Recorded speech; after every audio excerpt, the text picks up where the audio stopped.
Donc voilà, c'est notre thème ce matin. On a des collègues parfois qui vivent des situations super difficiles, on ne sait pas, et parfois gardent ça au fond d'eux, ne les extériorisent pas. Ça fait que ça traduit, ce collègue, ses frustrations, ce stress se traduit généralement par des comportements parfois violents. C'est ce qu'on parlait ici, Cathy, tonton Calvino et moi, où on se disait, parce qu'on est en détresse, on a des problèmes et on verse notre colère, on est colérique, on est agressif, on est violent. On est même malade. Et ça veut dire que nous sommes des malades. Oui, on peut avoir mal à l'estomac, on peut avoir mal à la tête, on peut avoir même mal aux articulations. Tout ça à cause de la santé. Oui, la santé mentale se manifeste de plusieurs manières. Raconte. Dis-nous comment ça se... Déjà, la santé mentale, c'est quoi? C'est différent de la maladie mentale. Parce qu'il y a des maladies mentales qui sont la schizophrénie, la bipolarité, et ainsi de suite. Mais la santé mentale, c'est le bien-être. C'est un état de bien-être qui permet à l'être humain de s'accomplir.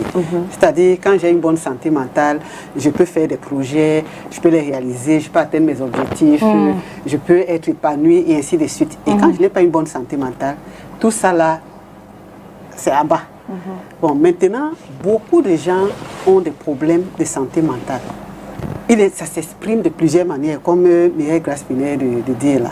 Qu'est-ce qu'on fait? Aujourd'hui, de plus en plus, les gens ont peur de parler parce que dès qu'on parle, dans les réseaux sociaux, et les collègues, c'est à tous les niveaux. Hein. Ça peut être en entreprise, ça peut être au marché central, avec les commerçants, ça peut être les artistes et tout ça. Je vais mettre un peu l'accent sur les artistes. Parce qu'en ce moment, on a notre frère, notre fils, Happy Foulan, qui est en difficulté. Et on a vu comment, au lieu que les gens l'aident, ou dans les réseaux sociaux, et parfois on veut aider quelqu'un, on ne connaît même pas son problème. On se retrouve en train de dire n'importe quoi. Donc je profite de parler de l'occasion qui m'est offerte pour parler de la santé mentale en milieu professionnel, pour dire que quand on veut aider quelqu'un, il faut déjà l'écouter, savoir ce qu'il a, savoir quelle aide concrète on peut lui apporter. Maintenant, si on ne peut pas, on laisse. Dans le cas d'espèce, qui peut aider cet enfant? Beaucoup de gens n'ont pas la bonne information. Hein. Moi qui suis avec le docteur Togem Michael en psychiatrie, qu'est-ce qu'on fait? Depuis environ 2 ans, j'apprends la psychiatrie auprès du docteur Togem. Première chose à faire, c'est poser le diagnostic. Qui connaît le diagnostic de cet enfant dans les réseaux sociaux? Il n'y a pas 10 000 personnes. Donc, ce qu'il a fait en premier, avant même que moi je n'arrive, il pose le diagnostic. Et on pose le diagnostic comment? À travers un certain nombre d'actes. Généralement, des gens qui consomment les stupéfiants, quand ils viennent à la clinique, qu'est-ce qu'on fait? Ils viennent avec une longue ordonnance. Docteur Togem enlève d'abord les médicaments parce qu'il veut voir la personne telle qu'elle est, les effets des stupéfiants sur lui et ainsi de suite. Et parfois les gens ne sont pas lucides. Si bien qu'il peut dire quelque chose aujourd'hui, demain il dit autre chose, parfois il ne parle même pas et ainsi de suite. Et moi quand j'arrive, on rassemble les éléments, beaucoup d'éléments que lui-même il nous donne dans son environnement et tout ça, si bien que finalement on réussit à avoir quelque chose de concret. Tant qu'on n'a pas posé un diagnostic, on ne peut pas dire que telle personne a telle chose. C'est pour ça qu'on ne communique pas dessus. Parce qu'il y a une phase d'observation. Et dans le cas d'espèce, la phase d'observation dure un peu longtemps. C'est-à-dire au départ, on pense que c'est tel. Après, on procède par élimination. Et quand il le fait, il me montre avec le référentiel que voilà, on va observer telle chose. Tel que c'est écrit dans le référentiel des médecins. Donc c'est comme ça qu'au bout de tout ça, on va finir par dire que l'enfant a telle chose ou telle autre. Et on va savoir vers qui aller pour l'aider. C'est comme ça qu'on aide un oncologue en détresse. Pas qu'on raconte n'importe quoi. Moi, je ne peux pas venir donner les détails ici. Déjà, c'est de secret médical et autres. En plus, avec Dr Togem, je discute sur le plan médical parce qu'il m'apprend beaucoup de choses, parce qu'on a besoin de collaborer. Mais n'étant pas médecin, je ne peux pas venir expliquer certaines choses ici. Par contre, même sur le plan psychologique où moi je l'accompagne, je ne peux toujours pas expliquer parce que ça doit rester confidentiel. Donc ceux qui veulent aider leurs collègues, ils peuvent se rapprocher par exemple de la clinique Unimed où il est et demander est-ce qu'il y a des factures à payer, est-ce que maintenant s'il faut communiquer, on prend des gens qui peuvent bien transmettre pour aller communiquer. Donc, dans le cas des artistes, je pense que c'est ce qu'on va... Parce que c'est vite fait que ça aille dans tous les sens. C'est-à-dire les gens en font le buzz. La semaine dernière, that's what it means to be a celebrity. Like, même si on est star, on a droit à être découvert, parce que c'est la chair. Hein. C'est clair. C'est la chair qui a des problèmes. La semaine dernière, on m'appelle, on me dit qu'il est décédé. Et on m'envoie une capture d'écran.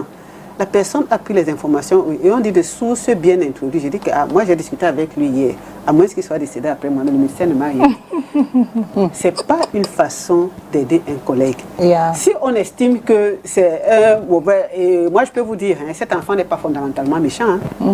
Ce n'est pas forcément un mauvais enfant. C'est un enfant qui a besoin d'encadrement. Il a besoin de soutien. Il n'a pas besoin qu'on tire sur lui dans les réseaux sociaux. Ça ne va pas l'aider. C'est un génie même. Et il a encore, il connaît tellement son travail que je lui dis comment je peux faire pour chanter. Tout de suite, il m'apprend une technique. Et j'ai appris une technique et on a chanté. Donc, on n'est pas des dieux. On ne soigne pas la mort. On ne soigne pas. Il y a des limites aussi. Mais, Dr Toghem a vraiment beaucoup travaillé. Donc, sachons nous mettre à la place de nos collègues. Le buzz là, même si on est à STV que Mambombo me dit qu'elle est malade. C'est déjà dans les réseaux sociaux. C'est pas comme ça. No, I feel like maybe you're talking about Happy Fulan, right? I feel like his own case. This is not the first time where we've seen in news about him being mentally unstable. The first time it came up, and after a while it died down. I feel like the person that brought it on social media, maybe because the other people that claimed to have helped him actually lied, and so he wanted like the world to see that Happy Fulan has not, like, his problem has not been solved. He needs help. They still need to help him. Those that promised to do something for him, they have done nothing. So it's like calling for people to help his fans, his colleagues, and the rest. It was just like proving out a point. Voilà. I don't want to take it on the negative side that maybe they posted whatever they posted on social media because they wanted to mock him. But I feel like they posted it because they wanted people to see his present state and to see how they can mobilize and help him. Oui, je suis d'accord avec toi, Mambo, qu'on peut mettre pour l'aider, parce qu'il faut que les gens aient les preuves. Mais quelle vidéo on met? Moi, la vidéo que j'avais mise, c'est quelqu'un qui se moquait carrément de lui. Il était dans un très mauvais état et la manière dont la personne lui posait des questions. C'était de la moquerie. Après, on commence à faire beaucoup de commentaires. Il y a une vidéo qui circule dans laquelle il y a le docteur Toghem. C'était la honte. Et c'était un plaisir de voir, de rencontrer ce génie. Et on lui a dit, ils lui ont dit, chante. Il a chanté. Il a chanté. Ça ne le dévalorise pas. Il ne faut pas mettre des choses qui dévalorisent parce que les problèmes de santé mentale, parfois quelqu'un n'a pas toutes ses facultés mentales. On a envoyé sur les réseaux sociaux. C'est une star. C'est ça que les gens retiennent et ça crée le buzz. Moi, ce que je dis, je ne vais pas vous dire qu'il y a quelque chose de mauvais, mais je ressors ce qui est bien, ce qui peut aider. Et je confirme qu'il est à tel endroit. Donc, si quelqu'un peut l'aider, on peut aller à cet endroit-là, prendre la bonne information. Et maintenant, à partir de la bonne information-là, on dit, voilà, on peut l'aider parce qu'il est déjà à tel niveau. Pour qu'il progresse, il faut qu'on mette tel moyen pour l'amener à tel niveau encore. Mais c'est pour ça que j'ai essayé de dire comment on travaille. Le diagnostic, depuis que je suis à la clinique, parfois, on n'a même pas besoin des médicaments. Moi, j'ai vu des gens qui consommaient des stupéfiants. Moi-même, j'ai amené des malades là-bas. Le reflet doit être plein de médicaments. Et puis, enlever d'abord ça. Maintenant, est-ce que la personne a des problèmes affectifs? Parce qu'on a eu des gens qui avaient des besoins affectifs. C'est pour ça qu'ils fumaient le chanvre. Et quand leurs besoins affectifs ont commencé à être comblés, on voit que ça a marché.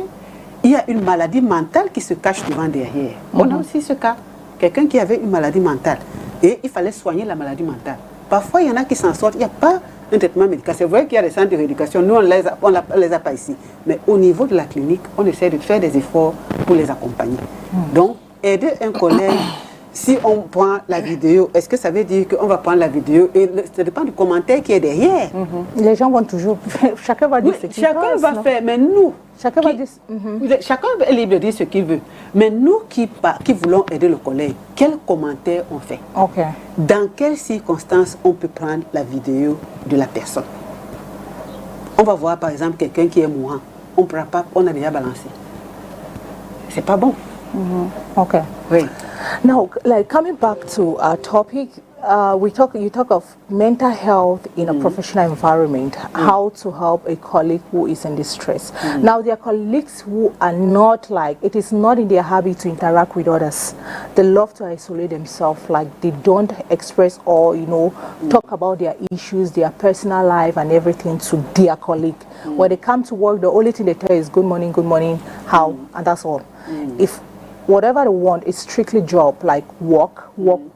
Now, maybe after a while you get to hear that colleague has committed suicide, maybe because of this, that.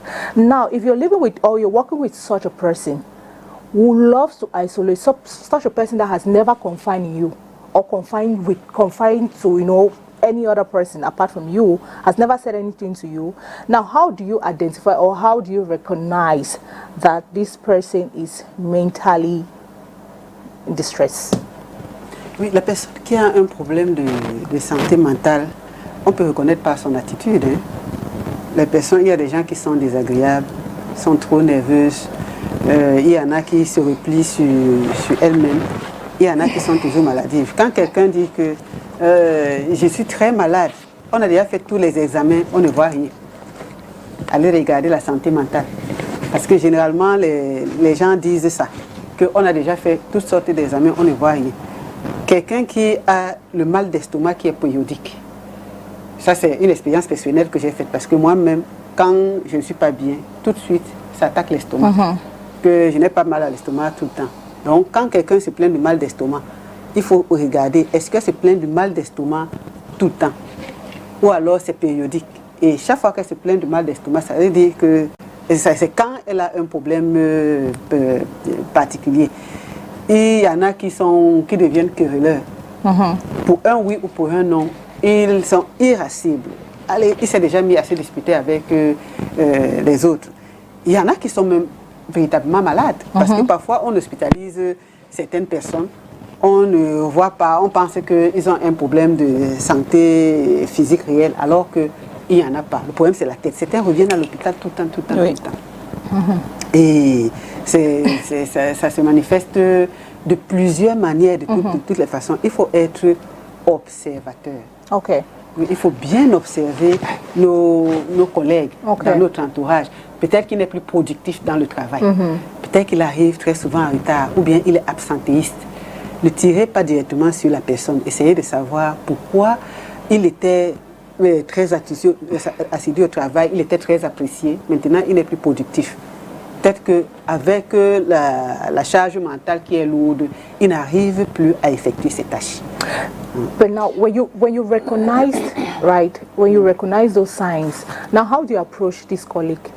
How do you approach, like, what is the effective approach you need to use in order to, you know, tell your colleague, I feel like you're mentally, you know, mentally unstable, you need help, you need to go for consultation, because the moment you call mental, some people feel like mental, donc c'est seulement les gens qui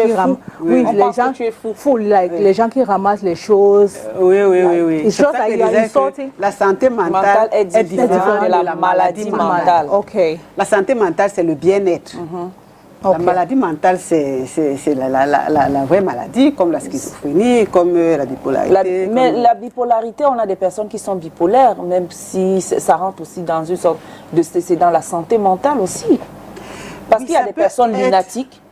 Oui, quand on est lunatique, ce n'est pas la maladie. Ce n'est pas la maladie, c'est un problème de santé mentale. Peut-être quelqu'un... Comme il n'est pas bien dans sa tête, il peut sourire maintenant et puis un souvenir douloureux monte dans la tête, il se fâche. Donc l'humeur est en dents de scie. Oui, maintenant, ceux qui sont malades, ils prennent des médicaments, un traitement médical. Ah bon? Oui. Donc, ça veut dire que mon collègue, parce que Katia a posé une question là, reconnaître une personne qui souffre, qui a un problème de santé mentale. Quand tu as ton collègue là, tu fais ça comment? Est-ce que tu vas l'aborder? Oui. Tu vas lui dire, pour lui dire que est-ce qu'il a une santé? Parce que quand tu vas aller lui dire que peut-être, toi qui es peut-être plus éclairé, si tu vas le voir ou la voir, elle peut prendre ça très mal. Oui, justement. Parce que là, is approach. Oui, l'approche, oui. Le réflexe, c'est souvent que nous-mêmes qui sommes dans cette situation, on ne reconnaît pas que nous sommes dans cette situation. D'accord. Celui qui a même la maladie mentale est dans le déni. Il y a deux symptômes qu'on remarque généralement. Le déni de la maladie et qui entraîne le refus de boire les médicaments. Maintenant, quand tu viens dire à ton collègue, je sens que ta santé mentale, là, vraiment, tu fais une dépression, hein, je sens que tu dois aller consulter. Non, celui qui a ces problèmes, le mal-être, il est déjà négatif en lui. Nous devons venir avec une attitude positive et des paroles positives. Ce qui m'arrive souvent dans l'environnement social, auprès des organisations qui m'appellent et même en clinique, c'est que quelqu'un qui est dans cet état-là, parfois il vient, il ne veut pas parler. Qu'est-ce qu'il fait? Il ne veut pas parler, il ne veut pas parler. Justement qu'on le laisse partir. Oui. Parfois, il peut parler 2 minutes. J'écoute en 2 minutes.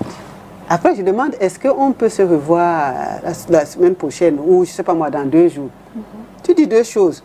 Après, tu dis 3 choses. Après, tu dis, je rassemble les éléments, je n'oblige personne. Parfois, quelqu'un vient, tu l'écoutes, ok, je t'écoute, il se met à pleurer. Tu le laisses pleurer. Et le collègue, on doit observer avant d'aller le voir. S'il est nerveux, ce n'est pas le moment d'aller le voir. Si parfois il s'est plaint de quelque chose, parce que même si on se replie sur soi-même, quelqu'un peut dire que oui, personne ne m'aime ici à STV, par exemple. Il a dit ça à Calvino. Il s'est fâché, on lui a donné, Mireille Grasse lui a donné un ordre. Oui, c'est comme ça que vous ne m'aimez pas ici. Vous savez déjà que ton problème, il pense que personne ne l'aime. Comment on fait? S'il vient dans le bureau du patron, oui, personne ne m'aime ici, oui, tout le monde me déteste et tout ça. Ok, je suis à ton écoute. Explique-moi. Calmement. Il faut montrer à la personne qu'on a envie de l'écouter. Et on écoute, l'écoute active, hein. Pas qu'on est en train d'écouter, oui, après on est au téléphone, oui, je suis en train de t'écouter, hein, ou bien on est en train d'écrire quelque chose. Un jour, je suis arrivée chez une personne qui me proche, j'avais le cœur gros comme ça. Donc mon frère, là, il était devant son ordinateur, il fumait sa cigarette, et il était en train de prendre des notes parce qu'il était très occupé. J'entre dans son bureau, je lui dis que je suis très fâchée, c'est-à-dire je suis tellement énervée que je ne sais même pas où commencer. Le monsieur a éteint l'ordinateur. Il a éteint la cigarette. Il a déposé son pic et son... Tout ce qui l'occupait, quoi. Il s'est retourné. Il me dit, Katia, assieds-toi, je t'écoute. Fini. La colère est finie. Oh. Après, je ne me rappelle même plus si je lui avais expliqué le problème. C'est-à-dire, le simple fait de voir que quelqu'un s'est intéressé à moi, la colère est finie. Voilà. Ça a diminué. Après, on a causé. Je ne peux pas dire aujourd'hui si je lui ai expliqué ce qui m'avait énervé. J'ai même oublié ce qui m'avait énervé. Donc, c'est nous-mêmes qui pouvons tendre une oreille. Nous avons souvent de mauvaises paroles. Nous avons tendance à juger. L'attitude. L'attitude même que nous avons devant la personne. Peut-être que si on a vu Calvino, j'ai parlé à Mireille Grasse, j'ai parlé à Cathy, j'ai parlé à mon frère de Pita Tongo, j'ai parlé à tout le monde. La personne au courant, ce n'est pas nous qui pourrons aller la voir. Hein.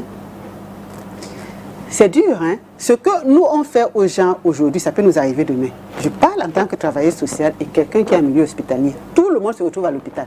L'hôpital ne connaît ni le riche, ni le pauvre, tout le monde. Nous qui sommes bien là aujourd'hui, demain on peut se retrouver là-bas. Dans les entreprises, j'ai remarqué, ce que vous dites là vraiment, merci. J'ai remarqué quelque chose dans les entreprises. Quand on sait que tu es... Avant de dire même ce que j'ai remarqué, j'aimerais d'abord poser une question pour savoir si est-ce que la pauvreté c'est une maladie mentale. Parce que d'abord, d'emblée, on sait que c'est le pauvre qui marche, il parle seul. Et dans une entreprise, quand on sait que non, quelqu'un est... Même les riches. quand on sait que quelqu'un est peut-être au bas niveau, quand il y a un problème qui survient, on dit souvent que l'employé n'a jamais riche devant le patron. N'a jamais raison devant le patron, c'est vrai. Mais quand on sait que tu es un bas niveau et quelqu'un au-dessus de toi, dès que tu veux lui expliquer le problème, il fait comme vous avez dit là. Oui, je t'écoute. Quand tu peux expliquer à une autre personne, on fait comme si peut-être tu es en train on veut se débarrasser de toi. Oui. Est-ce que ce n'est pas les choses qui peuvent te rendre encore plus fou? Mais voilà, parce que c'est pas bien. Même si on a le petit personnel dans une entreprise, ils ont leur rôle à jouer. Ils ont un rôle important. C'est ce petit personnel, c'est lui qui est peut-être le gardien, c'est lui qui voit tout le monde entrer et sortir. S'il y a un problème là et qu'on veut faire les enquêtes, on demande au gardien. Parce qu'il voit tout le monde entrer et sortir. Les gens négligent souvent les chauffeurs. Quelqu'un mange et tout, le chauffeur ne mange pas. Il doit t'amener sur la route. La famine peut faire que vous restez en route. Voilà. Donc, si on a... la pauvreté, ce n'est pas la maladie. C'est un état. Et si quelqu'un peut être pauvre aujourd'hui, demain il devient riche. C'est comme quelqu'un peut être riche aujourd'hui, demain il devient pauvre. Donc, je dis que les gens, ils sont tellement dans n'importe quoi que certaines personnes se croient intouchables. Quelqu'un peut avoir le pouvoir aujourd'hui, encore que le pouvoir rend fragile. On peut avoir le pouvoir aujourd'hui, demain le perd. Et ce même pouvoir devient un obstacle pour nous-mêmes. Donc nous devons chercher à être équilibrés. On a dans l'entreprise, nous sommes chefs. Le vigile vient nous exposer son problème. Écoutons-le. Écoutons-le parce qu'on ne sait pas ce que son problème va nous épargner. Quelqu'un avait dit, une fois on était sur le plateau, on parlait de la santé mentale et le monsieur nous disait que comme à l'époque, c'était difficile pour moi, un peu difficile pour moi de parler de la santé mentale. Et le monsieur disait que, à la fin de l'émission, il me dit que madame, vous avez raison, c'était même ici à STV. Il dit que parce que tout le monde a peur qu'on dise qu'il y a un fou dans la famille. Alors il nous dit, et lui, il avait quelqu'un qui avait un problème dans la famille. Et la personne ne voulait en parler. La personne est allée chercher du travail. Et comme la personne avait l'air physiquement bien portante et tout ça, il avait le profil dans son poste.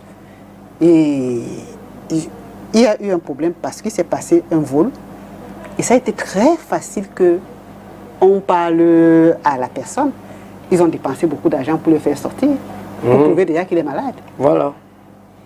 Si on écoute, le monsieur, peut-être qu'il a fait des actes, on avait peut-être remarqué qu'il y avait des choses qui n'allaient pas. On prend la peine d'écouter. En allant discuter avec ce genre de personnes, on peut remarquer que non, le type-ci, même comme il est costaud, il y a quelque chose qui ne va pas. Oui. Même nos personnels de maison à la maison, les gens qui gardent nos enfants, écoutons-les. Parce qu'on ne sait pas les problèmes qu'ils ramènent de chez eux. Ils peuvent redéverser ça sur nos enfants. À plus forte raison, les employés qui sont chargés de la production. Parce que dans une entreprise, tout le monde est chargé de la production, même si on balaye la maison. Si celui qui balaye ici, là, le balai parce que ce n'est pas propre. Ce n'est pas bon pour nous qui venons, on ne peut même pas rester là. Donc, chacun est productif dans la maison et chacun mérite d'être écouté. Bumbo, don't you think maybe most enterprises should have a position for counselors, guidance and counseling, where maybe employers, counselors where employers can easily, when you have issues, you can confide in your counselor for, counseling, counsel you without another colleague, because sometimes people who are distressed, they don't get to talk about their problems, especially colleagues, maybe because they don't, for example, maybe I have my issues. I don't want to tell Kavino because if I tell Kavino, Kavino will tell Mireille, and if Mireille that's how it's going to, it's going to spread all over the company, and that is what I don't want. And people will give their different opinions based on what they heard, not directly from me. So don't you think in order for workers to have that confidence, for them to feel free, maybe most of companies should start thinking on, creating maybe a position for counselors as well, that can, counsel their workers in times of distress. Oui, je pense qu'en entreprise, on doit peut-être trouver quelqu'un qui est raisonnable, quelqu'un qui connaît garder les secrets. Qui connaît garder, oui, raisonnable, il sait garder les secrets, il sait écouter. Parce que le truc, c'est dans l'écoute. L'écoute. L'écoute, là, c'est pas facile. Parce qu'il y a écouter et comprendre. Oui.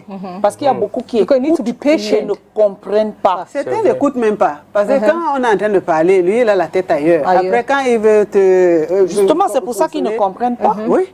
Parce Donc, il faut prendre... Oui. Il t'a mis, il t'a typé. Donc, toi, là, c'est fini avec toi. Oui. Et puis, il est comme ça. Il ne peut rien avoir de bon chez lui. Voilà. Donc, on prend quelqu'un qui est raisonnable, qui est capable d'écouter, et maintenant qui est capable de poser les problèmes réels peut-être au boss. Maintenant, si on ne peut pas jouer ce rôle-là, beaucoup d'entreprises, certains ont commencé à prendre des psychologues. Yes, psychologists too. Je pense qu'on a de plus en plus besoin des psychologues en entreprise. On en a besoin. That's true. Oui, parce qu'il y a beaucoup de problèmes. Et les gens ramènent des problèmes du travail, ils partent déverser dans la famille. Monsieur ramène ses problèmes, madame ramène ses problèmes. Après, c'est le divorce. Après, c'est les enfants qui ont des difficultés. Il faut veiller sur la santé mentale du personnel. C'est pour ça que le thème de cette année, c'est la santé mentale au travail. It's just like, let's say you're employed, right? And at the beginning of your employment, they give you a job description. Maybe they say you're supposed to do this. You know that is your job description and you're being paid because of that. But in the course of working, they tell you, okay, this other position, there is nobody that think you should do it. Like you see yourself, the job, actually what they're paying you for, they give you the work that they are giving you, it's not even equal to the salary they pay you. You find yourself doing work for other people, like you're so saturated. You know, with that to the accumulated work, you know, overstressed from work because you have so many things at hand. You have to do this, you have to do that, no salary increment. Now you're scared to approach your boss because you feel like when you come and complain, there's a high possibility that you might lose your job. Now, how do you, because it can also cause mental, it can make you to be stressed.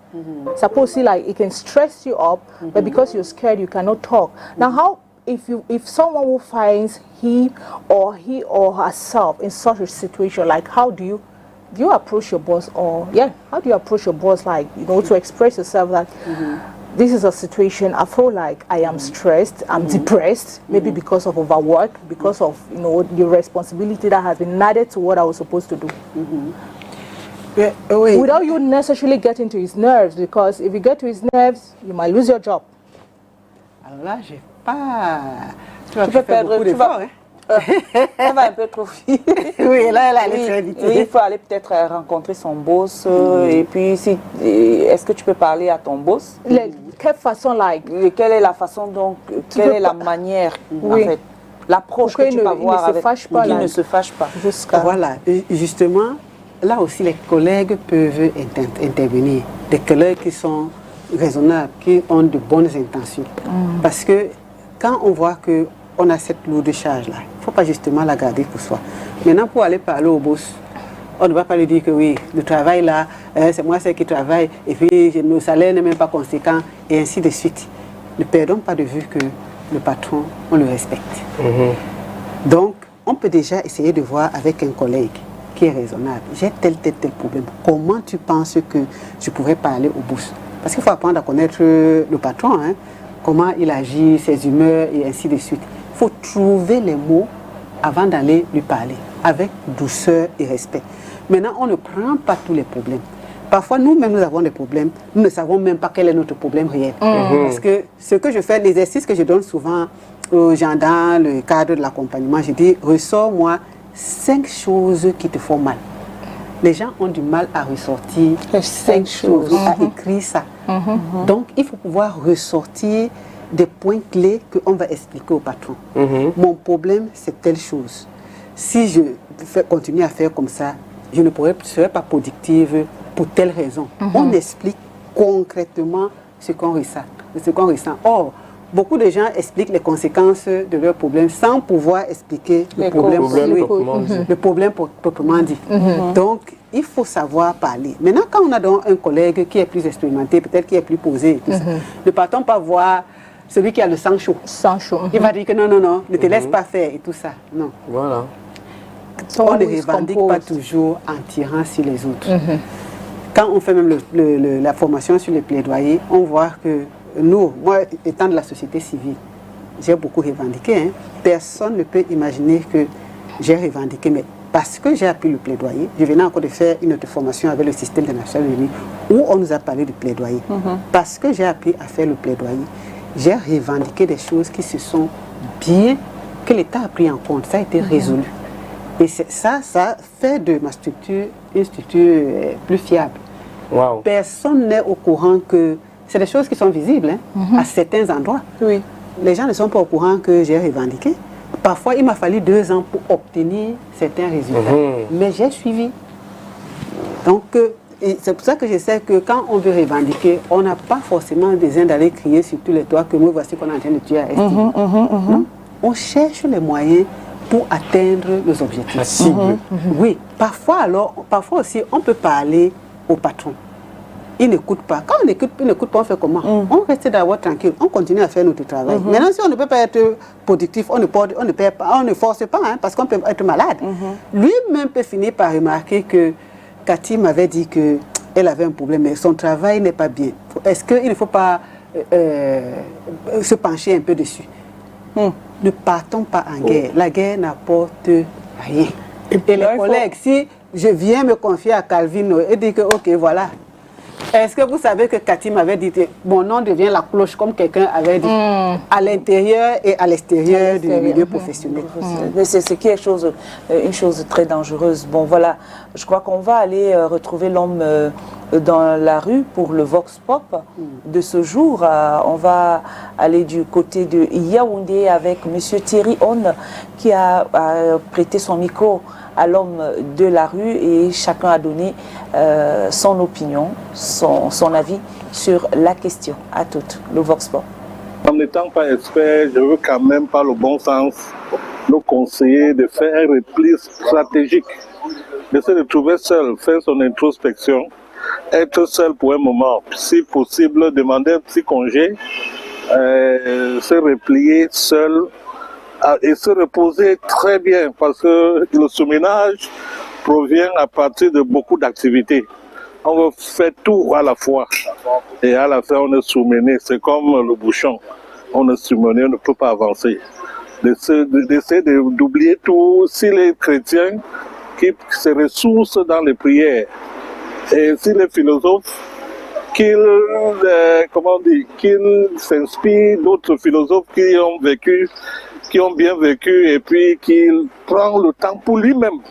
Penser à lui, penser à sa vie, penser à sa perspective et oublier certaines choses du monde mondain, certaines, parce que toutes ces choses-là ensemble passeront. Et nous aussi nous passerons. Il faut penser à lui, à son bonheur d'abord. Être un peu égoïste, penser égocentrique, penser d'abord à lui-même. Déjà, il faut noter que lorsque on travaille dans le cadre professionnel, il faut d'abord s'entraider. Donc, ton cadre professionnel doit d'abord être comme une seconde famille. C'est pour ça qu'on dit la famille professionnelle. Une fois que tu as mis cela en tête, alors ton collègue à ce moment devient un frère. Donc, à chaque fois que tu réalises que il y a peut-être un problème de surménage, de stress, mais un collègue qui subitement comme ça est tombé, la première réaction, c'est déjà aller vers lui, le secourir comme tu peux. Si c'est dans le cadre, tu sens quelqu'un qui est en train un peu de stresser, également, sois attentif à chaque fois. Tout comme toi également, tu as certainement des collègues qui te regardent. Toi aussi, tu dois regarder tes collègues et réagir à chaque fois qu'il y a un souci. Donc, on n'a pas besoin, n'est-ce pas, de vivre dans un milieu où personne ne se soucie de l'autre. Si déjà vous avez mis ça dans vos têtes, vous verrez que s'entraider en milieu professionnel est très facile. Alors, ce que moi je pense, c'est que si j'ai un collègue qui est stressé au boulot, selon ma confession, je vais l'encourager selon les Saintes Écritures, déjà savoir quelle période nous vivons et le pourquoi des choses. Qui est la première démarche sur le plan scientifique, parce que là c'est une question qui relève de la psychologie du travail. et de la société des organisations. Mais la première démarche consiste davantage à l'interroger pour chercher à savoir ce qui a été à l'origine justement du stress dont il est victime, notamment dans son environnement du travail. C'est sur la base des causes qu'il va présenter, c'est sur la base du diagnostic qu'il va justement faire de son environnement socio-professionnel que l'on pourra véritablement savoir quelle thérapie appliquer. Vous avez par exemple des individus qui sont en permanence stressés parce que il y a par exemple des questions de harcèlement moral et sexuel dont ils sont victimes venant de la part de l'employeur. Ça peut vous stresser en permanence. Ce sont notamment les femmes qui sont à l'origine de ce type de cas. Et le conseil qu'on leur donne généralement, c'est de les aider à ne pas succomber à ce type de harcèlement moral et sexuel qui pullule notamment dans l'environnement du travail. Parce qu'en réalité, si aujourd'hui vous succombez à cette base des hommes, ça veut dire que vous avez floué, vous avez terni votre honorabilité, votre dignité. Parce qu'en réalité, c'est vrai que c'est pas facile, mais il faut tenir compte de ce que vous méritez, notamment dans le champ de la compétence que vous offrez, notamment dans votre service. Vous avez également des cas d'individus qui sont victimes d'un ensemble de pratiques de collègues. C'est-à-dire qu'en permanence, on vous pointe davantage le doigt accusateur sur tout ce que vous faites par rapport à votre métier. C'est fini. Voilà, Cathy, les réponses assez variées. Oui. Je pense qu'ils ont dit beaucoup de choses. Le dernier, on a l'impression que c'est un spécialiste. Ah, ça? Oui. Il parle vraiment comme un spécialiste. Je crois que dans une entreprise, il y a effectivement beaucoup de problèmes. Et il faut savoir diagnostiquer. Dès le départ, j'ai dit que pour aider quelqu'un, comme je vois faire à l'hôpital, il faut avoir le diagnostic. On met l'accent sur le diagnostic. Il faut savoir ce que la personne a. Maintenant, quand on est en entreprise, il faut écouter. Pour savoir ce que nos collègues ont, nous devons les écouter. Les écouter, comme Mireille Grasse a dit, pour comprendre leurs problèmes. On cherche à comprendre pourquoi, pas pour mettre dans les réseaux sociaux, mais pour apporter, pour donner les conseils ou les référer quelque part où on pourra les aider. Ça doit être ça notre but, oui. Ceux qui pensent qu'ils vont prendre les problèmes des gens pour les utiliser, je dis bien, en tant que travailleur social de la société civile et qui travaille en milieu hospitalier, les problèmes, nous sommes des humains imparfaits. C'est tout le monde. Ça ne connaît pas le riche, ça ne connaît pas le pauvre. Voilà. Oui, c'est nous tous. Aujourd'hui, si on n'est pas concerné, demain on peut être concerné. Un de nos proches peut être concerné et ça nous pourrit la vie, alors que ce n'est pas nous qui sommes concernés directement. Voilà. Nous voulons aider nos collègues, écoutons-les. Apportons-leur la bonne solution. Si on ne peut pas apporter la solution à quelqu'un, laissons-le. Et celles qui vivent, par exemple, puisque pour relever cet intervenant de la dernière interview qui parle le harcèlement en milieu professionnel, parce que de plus en plus, les femmes subissent ça, même les hommes. Les hommes aussi subissent déjà ça, c'est-à-dire on vous invite à des pratiques homosexuelles et qui font, et il faut pour que tu sois, pour progresser en entreprise, et puis ça fait un choc, tu deviens... ça te stresse et ça change ton comportement. Tu vois la personne qui était joviale au départ, qui se renferme sur elle-même. Alors, comment gérer ce genre de situation? Donc, et comment, vraiment, en tant que collègue, je peux aller aider. Si mon collègue vient me dire un truc comme ça, là, je vais d'abord peut-être prendre peur parce que c'est face à ton... C'est quand même le supérieur hiérarchique. Ça ne peut pas forcément être le directeur, mais ça peut être un supérieur hiérarchique qui sait peut-être comment ça se passe dans le système. Et toi, il t'implique là dans son secret. Ça fait qu'on vous mélange. Et du coup, en tant que collègue, tu n'as pas envie d'aider. Tu vas juste donner quelques conseils à distance. Vous voyez un peu le genre, non? Et on fait souvent face à ce genre de problème. Tu donnes à distance, mais je ne veux pas m'impliquer en tant que collègue. Oui, et c'est ça qui enfonce dans la personne qui est en difficulté. Parce que ça dépend de la personne avec qui il a des problèmes. C'est que la personne est très puissante et tout ça. Donc, si les collègues ne peuvent pas m'aider dans mon entreprise à moi, je peux aller poser la question dans une autre entreprise.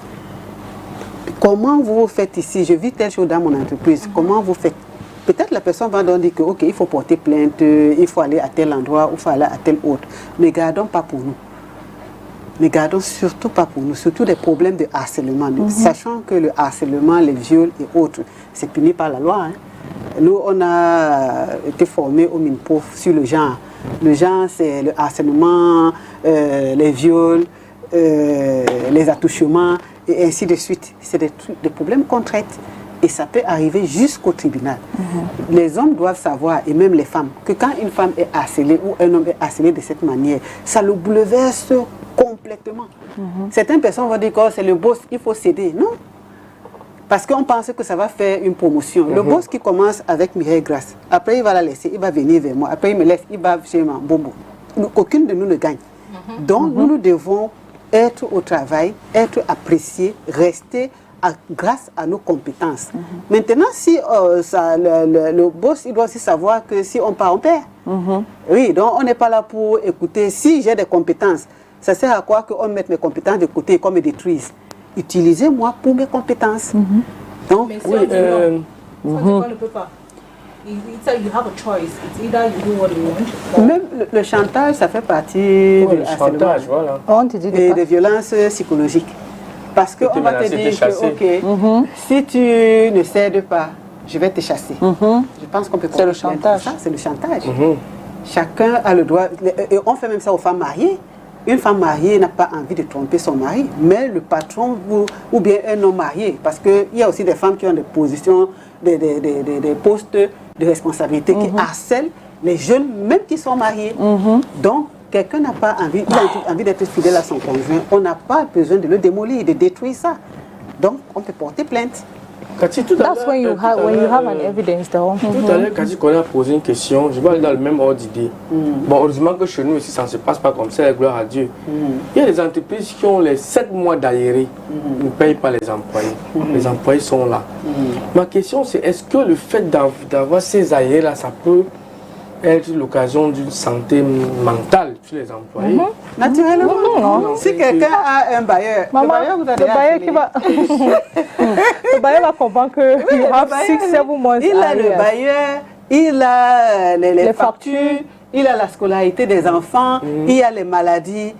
Mais quelqu'un peut devenir fou. Il peut devenir fou. Ça, il faut faire attention. C'est comme quelqu'un qui a perdu son travail. Il a femme, enfant, un loyer à payer.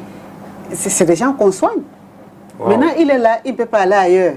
Il y a des entreprises comme ça ici, les grandes entreprises qui ont des problèmes. Ils payent leurs employés rarement. Mais il y a beaucoup de problèmes. Si l'enfant tombe malade, toi, tu peux mourir avant l'enfant parce que tu n'as aucun moyen. À l'hôpital, il faut payer. La rentrée scolaire arrive, il faut que les enfants partent à l'école. Oui, donc tout ça, ça entame notre mental. Certaines personnes deviennent même malades. Hein. Ils sont tellement inquiets qu'ils commencent à faire la maladie mentale. Donc oui, il faut faire attention. Donc, on te rappelle même le gars qui est like the guy that committed suicide in Limbe. Oui. Parce que le délégué. Parce qu'il ne pouvait même pas payer, il ne pouvait pas payer son loyer. Like he could not. He had like seven months arrears. He could not pay, and he had so much pressure from his landlord. Is it landlord, landlady, something like that? At the end, the solution was for him to take his own life. He committed suicide. La solution pour lui était de se suicider. Parce qu'il avait des arriérés de salaire, il ne pouvait plus payer son loyer, etc. On se souvient aussi de ce monsieur c'était un fonctionnaire, un délégué qui s'est pendu dans son bureau. Pourquoi? En disant qu'il n'en peut plus. On sait qu'il a suivi quoi? Autant de choses. Donc on n'est pas à l'abri. Hein. Oui. Il y a une chose que j'aimerais souligner, que les gens négligent. L'aide spirituelle. Les gens parlent. Une fois, j'avais fait une formation avec une ONG. Il y avait beaucoup de réfugiés. L'une des formatrices avait, parce que les réfugiés posaient beaucoup de problèmes. Il leur dit, on vous a déjà dit d'aller dans les églises parce qu'elles vont vous apaiser. L'aide spirituelle est très importante. C'est vrai qu'il y a beaucoup d'églises maintenant et tout. Mais ça, nous apporte un soulagement. Ça change l'état d'esprit. Oui, ça change l'état d'esprit, ça donne l'espoir, ça nous donne la force, ça donne le courage. Parce que les gens se suicident, pourquoi? Parce qu'ils pensent que c'est terminé. Tout est fini. Sachant aussi qu'il y a des gens qui ont touché le fond et qui se sont relevés. Hein. Moi, je dis souvent que je suis enfant de riche. Ma famille a connu tellement de problèmes qu'à un moment donné, même manger était devenu compliqué. Vous voyez que vous passez de la richesse à la pauvreté extrême, pas de maison et tout. Je me retrouve devant les gens en train de donner les conseils. Les gens qui me voient dans les médias, ils me tirent souvent un chapeau parce qu'ils ont vu d'où je suis partie, où j'étais tombée, toucher le fond, aller au fin fond et commencer à se relever. Wow. Donc l'aide spirituelle est très importante. Oui. Ne désespérez jamais. Maintenant, nous prenons le temps d'écouter les autres. Et je vous promets, hein, comme on était une famille en vue, dès que ça arrivait, c'est tout le monde qui tirait dessus. Tout le monde, chacun racontait n'importe quoi, ce qu'il voulait. Certains même étaient contents. Donc si on se laisse faire dans ce genre de situation, on s'en va. Mais moi, l'aide spirituelle m'a beaucoup aidé. Le fait de savoir que Dieu peut faire. Et puis, on voit la manifestation de ce que Dieu nous apporte dans notre vie. Ça nous permet d'avancer. Ne jamais désespérer, sachant qu'aucune situation n'est désespérée devant Dieu. Mireille Grace, qui est à l'église, peut le savoir. Donc, c'est le désespoir là qui conduit à la mort. C'est-à-dire, quand on perd le courage nous affaiblit. Une fois qu'on est affaibli, on est triste. Et quand on est triste, c'est la détresse totale. Et quand on est dans la détresse, on abandonne. Et quand on abandonne, qu'est-ce qu'on fait? On se dit, ok, soit je deviens un bandit, soit je vais venir faire la prostitution, soit je vais me suicider carrément. Ou on se laisse faire, on se dit que, ok, on ne veut plus rien. Non, notre mental est très important. Comment nous nourrissons notre mental? Qu'est-ce que nous mettons dans notre tête? Sujet super intéressant. Peut-être qu'on devra revenir le mois prochain, puisque c'est le mois de la santé mentale. La santé mentale, lundi prochain, on reviendra toujours avec un autre sujet sur la santé mentale. Ici, c'était sur comment aider un collègue, justement, qui est en détresse. Peut-être la prochaine fois, c'est sortir de la drogue, je ne sais pas moi. On verra. Puisqu'aujourd'hui, les stupéfiants, c'est partout. Nos enfants sont les premières victimes. Parlons de ça la semaine prochaine. Lundi, on pourra en parler lundi prochain, Inch'Allah. Cathy, c'est moi. Cover my child with the blood of Jesus. Le dehors est mauvais. Donc, Calvino, c'est demain. On se retrouve. En tout cas, c'était plaisant de vous avoir, chers téléspectateurs, dans cette émission The Rendez-vous. Merci de rester fidèles à cette émission. Demain, c'est un autre jour, Cathy. Tomorrow is another day. Tonton Calvino. Tomorrow is another day. Catherine. Vous pouvez me permettre de dire quelque chose, de chanter un peu? Oui. 10 secondes. Parce qu'on a plus de temps. Ok, je fais ce que Happy de Foulane m'a appris. Il m'a dit pour avoir la belle voix, il faut dire Corasta. Et puis on chante Happy oh, les choux, Happy oh, les choux. On fait des bisous à notre fils. Voilà, c'est ça. Speedy recovery to you, Happy. Voilà. Qu'il retrouve la santé, c'est notre souhait. Merci d'avoir été des nôtres, chers téléspectateurs. Demain, c'est un autre jour. Retrouvons-nous quand il sera 10h, la même équipe. Dieu vous bénisse. Et surtout, restez en compagnie des programmes de STV. Ciao, bye bye. Bye. Ciao.